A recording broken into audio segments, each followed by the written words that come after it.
What's going on, everybody? How you doing? And welcome. My name is Lord PeteyTV.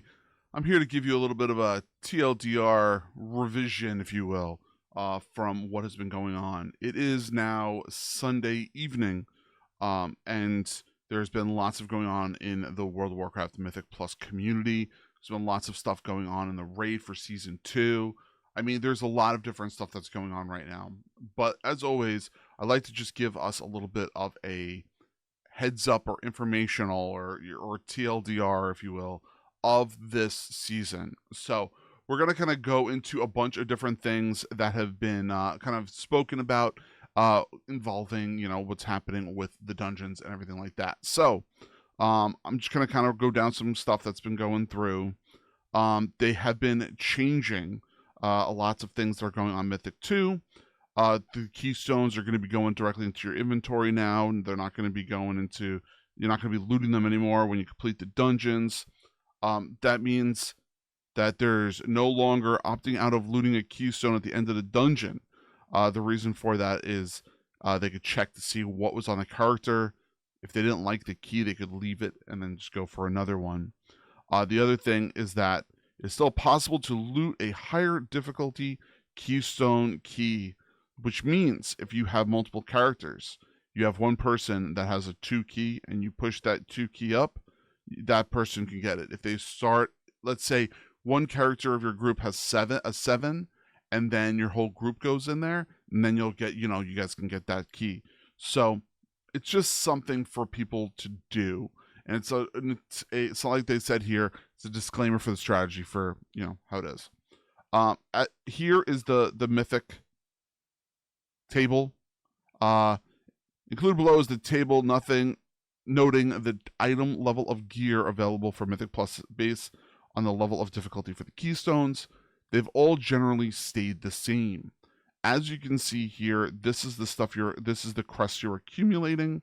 So that is important to know. At the end of the dungeon, your champion stuff pretty much stays the same for 1 and 2. For 2 and 3. 4 gets a little bit of a bump. 5 gets a little bit of a bump. 6 and 7 are the same. 8 and 9 are the same. 10, 11, and 12 are the same. So it's just something to note. The only difference is the scaling here of the rune crest. 10, 12, 14, 16, 18, 10, 12, 14, 16, 18, 20. Very easy to see, very understandable to note, but it's something that you want to kind of see and know when you're going through. Okay? The next thing we're going to talk about the timer penalty for deaths. The timer penalties for deaths have been removed for +2s and 3s in Keystone.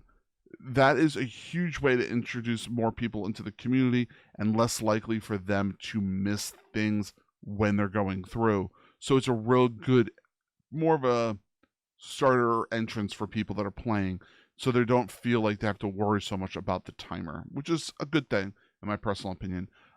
Also, I feel like the 2s and 3s at this point, they might just look to remove them. I mean, that could be a thing that they end up doing too, because it could just work the same way. So anyway, yeah, that was good there.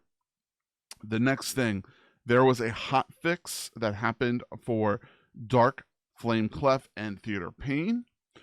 In those hot fixes, as you can see here, the Wandering Candle's Quelching Blast now has a 60-yard radius, was 30 yards. Old Waxburm's Reckless Charge now ignores line of sight. So it's just a couple little mechanics thing. Dark Flame Clef. This I could see happening because they want to make sure everyone's taking AoE damage. This I can understand because he wasn't supposed to be doing that. The next thing, Theater of Pain's last buff has some rough overlaps. It appears that the timers have been changed. So, Wardethas, I think that's how you pronounce it. The grip, the manifest, and the reaping sights timers have been changed. This is probably a really good thing because we actually ran Theater of Pain and it got nasty at the end.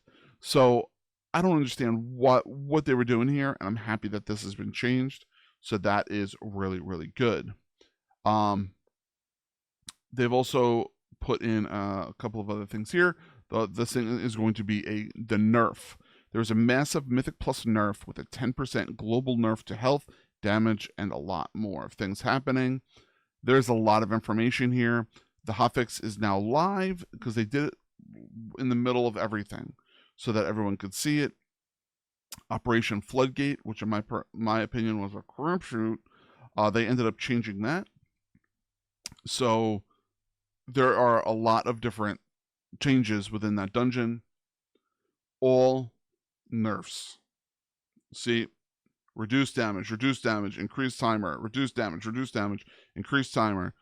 You know, duration increase.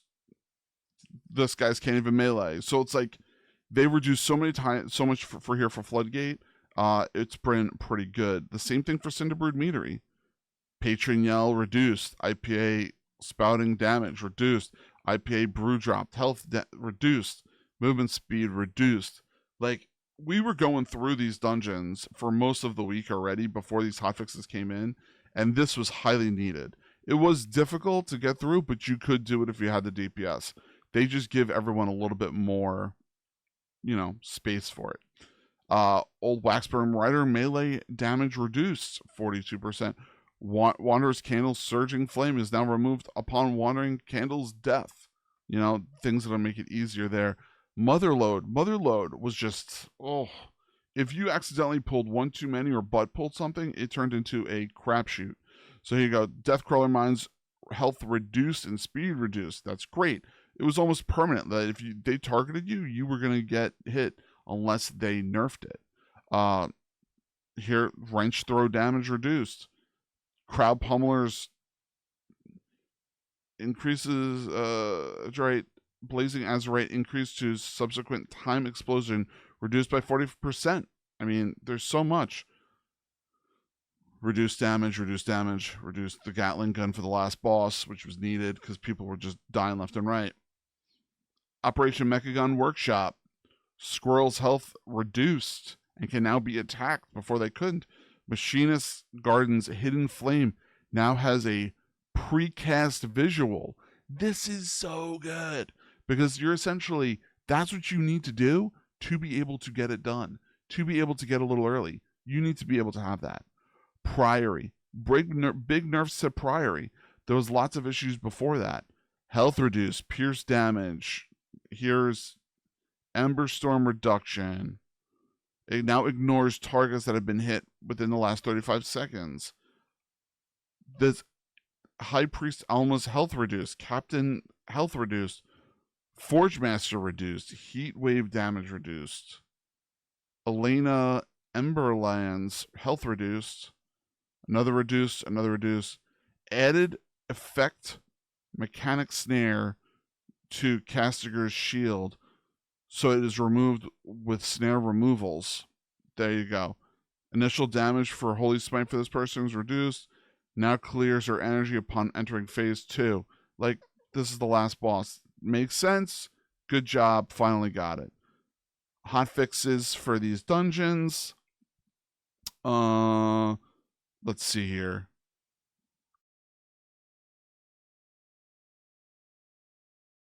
Druid, brutal slash damage reduced by 60% in bear form. Bear of the Claw reduced. Paladin, fixed issue where Blessing of Dusk was incorrectly granted, reduction to Eye of Tyr. Fixed the cause where Divine Purpose and Triton's Devotion to grant too much cooldown reduction to Lay of Hands. Fixed an issue preventing some dungeon bosses from being able to hit by Blessed Hammer. Holy moly, that's a big issue. Delves. Some more raid stuff.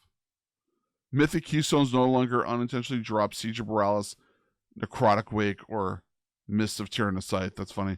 Player deaths no longer affected the timer, which we talked about before. And Cinderbrood Meadery, all the stuff we already spoke about, that's all in here. They added some more. This adjust the issue, failed to use abilities, sudden death, liberation of the Overmind. They put another huge patch in to do a lot more of these fixes. If you're looking to see them, they're all on, obviously. Wowhead. But yes, that's that. Motherload. This is a little informational we kind of wanted to tell you about. The Motherload dungeon World Quest awards gear from this raid. This is crazy, and I don't know if this is correct or what happened, but it is worth it. So you get the world quest, and you kind of go through, and you'll end up getting it done. And it's something that, you know, smart if you're looking to get it done, because this gear is really essential right now, especially it being a weapon. Enchanting, the weapon tuning, they ended up changing some stuff. So authority of fiery resolve for your weapon, which is healing, increased by 42% at quality 1.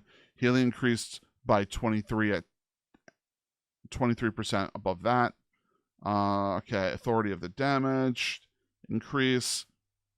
Radiant power damage increased. Authority of storms increased. Weapon damage for authority of the depths increased. So they're increasing all of these things because they did not feel that they were efficient. And here is the list, apparently, of the best weapon enchants for all your classes when you're going through. So you have all of them there also. So you have something to kind of look at. See, for me, it would be, you know, Stormrider's Fury, which is kind of cool. So anyway, that is that. Some more hotfixes with the bugs. There were more hotfixes for classes, I should say, and a couple of other bugs that kind of went through. Druid fixed the problem. This is a paladin resolved an issue where Divine Toll was casting too many Avenger Shields than intended. You know, Delve fixes just an issue where Goldie Baron Bottom may fail to cast Let It Hail upon reaching 100 energy. The Mother Load, exit for the wrong classes. One-Armed Bandit, which is raid. So things like that have been fixed. That's good. The interactive dungeon buffs that we kind of already spoke about. Priory of Flame has the flame wall. Cinderbrood Meadery has the hot pot in the front and these flamethrowers on the side if you're looking for them. So those are, like, you know, it's pretty easy to go through. And there's this really cool nerdy thing if you're looking for it. Someone actually put an estimated DPS spreadsheet out for all the damage for the tier pieces and so on and so forth. I don't know how much of this you can actually see because of how it is, but I will tell you this. It is really interesting to see. I'm actually looking at it. I think you actually have the full thing. You have the full thing, which is really cool. So anyway, so if you're going through and you're looking for stuff, this is it. Like, this is something if you're looking to min-max every single one of your characters. So it's a really good thing to have. So anyway, like always, I just wanted to give you this, you know, revision for what's been going on. Normally we do this on our weeklies when we do our, you know, our Mythic Plus updates and things like that. But I wanted to make sure that this was done now so you guys had it for Monday. So thank you all very much for checking out the video. Please make sure you hit that subscribe button. I can't tell you how much more that I appreciate everything that you guys have ended up doing with helping out with this channel. I love you all. Thank you so much. Dream big. Keep gaming. I will see you all soon in chat. I'm on Twitch and YouTube every single Monday through Friday. And I'll see you all very shortly. Bye, everybody.